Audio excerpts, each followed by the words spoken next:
Hey fam, Daniel here, and welcome back to Hold True Apologetics, where we seek answers to tough questions. Well, today we're going to do something a little different. These last few weeks, we look at the question of how we can trust the Bible.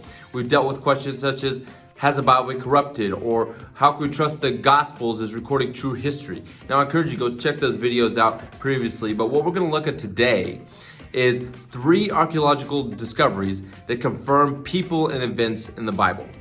3 archaeological discoveries. Now, my heart behind this is, again, that you guys would understand and begin to see that you can trust the Bible.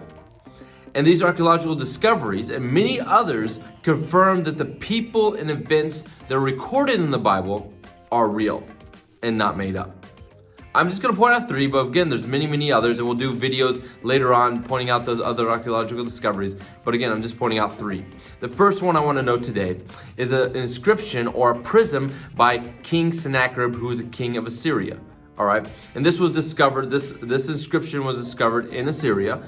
It dates back to about 600-700 BC. Now, the thing that's interesting before we get into what's written on the inscription is King Sennacherib is mentioned many times in the Old Testament as a king of Assyria, as the king of Assyria during a certain time frame. All right, this same king we know is a real king of Assyria through his own writings and other writings in this inscription. All right, that confirms each other. But now let's look specifically at the inscription and how this confirms the Bible, besides King Sennacherib being a real king. All right, there's 3 things I want to note in this inscription that confirms what was written in the Old Testament, events and people in the Old Testament. The first, in this inscription, it mentions King Hezekiah. It mentions King Hezekiah as king in Israel or Judah, and that's very important because that's who the king was during this time. So it's confirming that King Hezekiah not only was a real king, but was a king during the right time frame that he was supposed to be king. So that's the first thing. The second thing it notes in this inscription is that King Hezekiah paid tribute to King Sennacherib. In other words, trying to pay him off to kind of keep him at bay because the Syrian nation was wiping everybody out. All right, they're on a rampage. They're wiping out. They've just taken over the northern kingdom of Israel. And so he's paid tribute to King Sennacherib. This is confirmed in the Old Testament, this event that took place in 2 Kings 18, verse 13 through 16. When King Hezekiah did that. This is written on the inscription. The third thing I want to note in this inscription is that it confirms the event that took place in the Old Testament when King Sennacherib laid siege to Jerusalem. He surrounded Jerusalem, laid siege to it, and threatened to basically take over, right? It's confirmed in the inscription, confirmed specifically in the Old Testament in 2 Kings 18 and 19, as well as Isaiah 36 and 37. And specifically, he notes, King Sennacherib notes that he had King Hezekiah trapped, and this is quoted from the inscription, made him a prisoner like a bird in his cage. So it confirms this event that took place in the Old Testament is confirmed in this inscription. So that's the first archaeological discovery I want to know.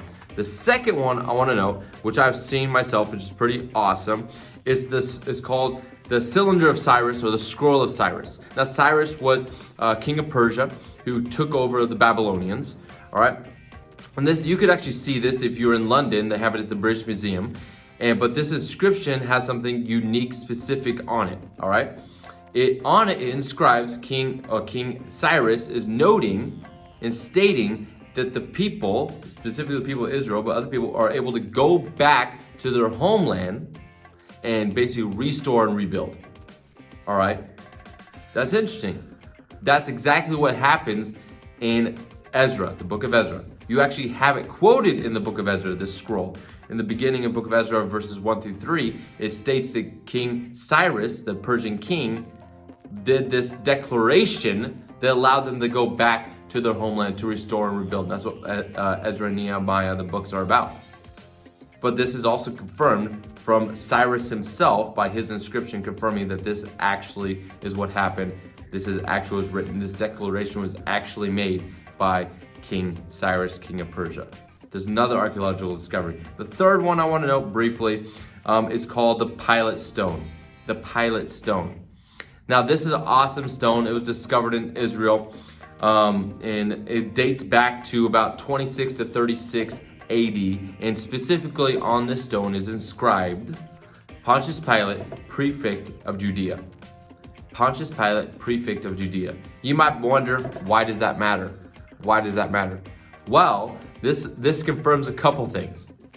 It confirms that Pilate is the one who's the prefect over Judea, prefect of Judea, but also he's prefect over Judea during a specific time, which is 26 to 36 AD. That's when he is prefect over there. Well, that's interesting. When did Jesus live? During that time. When was Jesus brought before Pilate? During that time. And when was Jesus sentenced to be crucified by Pilate? Is during that time. This all confirms what was written in the New Testament that Pilate was the prefect of Judea. This inscription confirms that that is actually true. Pilate was the prefect of Judea during the time of the Gospels, the time when Jesus walked in, the time when Jesus was crucified. And I'll just note one verse is Matthew 27:2, but you can read many times in the Gospels. It says they bound him, Jesus, and led him away and delivered him to Pilate, the governor. Pretty awesome. Pretty awesome. Those are 3 archaeological discoveries that confirm events and people in the Bible. There's many, many others. We'll point those out later on in different videos. But right now, I hope you're encouraged and challenged. If you have any questions, hey, let me know. And otherwise, have a great week.